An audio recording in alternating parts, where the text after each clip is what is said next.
Bonjour! Day 4 of the Emma Watson-a-thon, and today I will be watching Harry Potter and the Goblet of Fire. Now, a lot of people on the internet that I know absolutely despise this film. Maybe not despise, but it's definitely their least favorite. And the reason for that is because it doesn't look like the book at all. And when I was reviewing the first film, I said that I didn't really get that complaint, but with this one I do, because the book presents a lot more and better things than the movie does. So, I've read the book not too long ago, I think last year or something, and I liked it. It's probably the best Harry Potter book, I'm not sure. I haven't read 5, 6 and 7. At least not last year. I have read them when I was younger. But this movie, it's not going to be as good as Prisoner, but I'm going to look at it from a perspective that doesn't know about the book. So I'm going to judge it as a movie and only as a movie and not as an adaptation. You might wonder, why? Well, I would consider myself to be a movie optimist.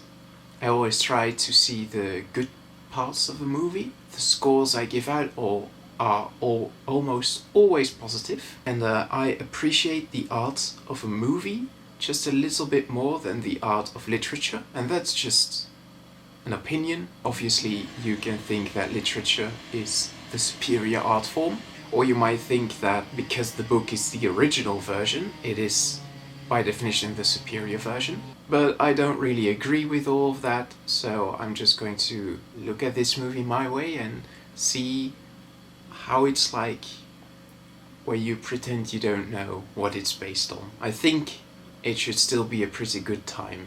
If I remember, I think it's probably if I had to rank the Harry Potter films before I've seen them again, I think this one would probably be like number 6 or 7, or 5.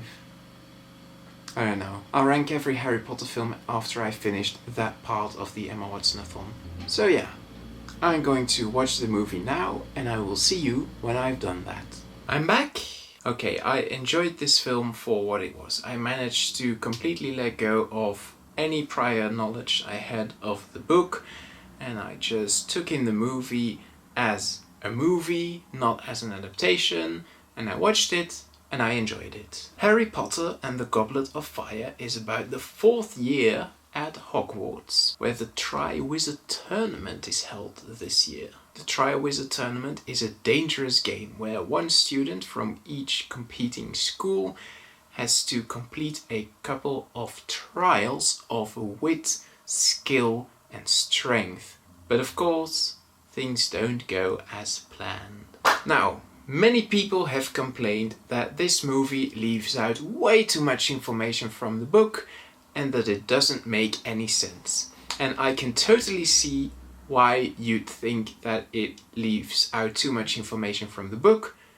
It's not a very good adaptation, but I don't agree that it doesn't make any sense. It does. This movie makes perfect sense on its own. It's not like any of the story elements don't add up. The only thing that I could imagine is that I thought the twist at the end was a bit predictable, because you have this character that is introduced, and then of course he's the bad guy. But on the other hand, I might just think that's predictable because I've seen this movie so often. I know that as a kid I didn't get the plot twist at all. I saw Mad-Eye Moody change into this person, and I didn't know who that person was supposed to be, and I didn't put 2 and 2 together that he was the guy from the flashback and that he's Barty Crouch Jr. So maybe the twist wasn't predictable and perhaps even difficult to comprehend for people who saw this film for the first time without reading the book. I don't know, I can't tell because I've read the book and I've seen the film before. Now let's talk about the score, shall we? Because I've been gushing about it for the last 3 movies, And I've kind of led on that I'm not a fan of the music after John Williams left. The score in this film is fine. I particularly enjoyed Hedwig's theme in the beginning of the film, and also the Hogwarts March at the end, and the song that plays during the Yule Ball. Not the rock song, just the instrumental song. But apart from those, there's not really any songs in this movie that like particularly spring to mind when I think of it. The song during the first or second or third even task, I can't hum right now because I don't know what they sound like, and that's just not something that happened during the first 3 movies. I guess what I'm trying to say is the music in this movie is less memorable. And going forward, I think in Order of the Phoenix is a lot better than this one, and then Half-Blood Prince and the last 2 are about the same level as this one, but I might be wrong. I guess we're going to find out as we watch those movies. Now, some of the things I liked about this film. There's actually a couple of details that I really like. For example, the fact that Ron's first words in the movie were bloody hell. That's just, yeah, that's Ron, I guess. Also, I really like that Mad-Eye Moody's stick stays upright if he doesn't hold it. He comes hobbling towards someone with his stick, and then he starts walking away and his stick just stays upright and it stays there like that. I thought that was really cool. I want a stick like that. And finally, I like the hairstyles. Yes, I said it. I like the hair in this film. I realized that everyone has long and messy hair, and I really dig that. I think it particularly suits Harry, and maybe he should have had that kind of hair for the entire film. And another detail that I didn't like, but I was wondering about, in my head, the name of the French school is always pronounced Beauxbatons, because that just sounds French. I think that is how a French person would pronounce that name. But Dumbledore consistently said Beauxbatons, and that sounds so wrong to me. I hate it. Now, my biggest complaint about the movie, I think the beginning was rushed. There was a flashback dream, and then he suddenly was in the Weasley's house. We stayed there for like a minute before we went to the Quidditch World Cup, and we stayed there for like 5 minutes before the Death Eaters attacked, and suddenly we're on the train, and before we know it, we're at Hogwarts. And all of this takes place in like, 10-15 minutes, and that just was way too fast. After that beginning, the rest of the film slows down a bit and it becomes more natural, but the first 15 to 20 minutes, way too rushed.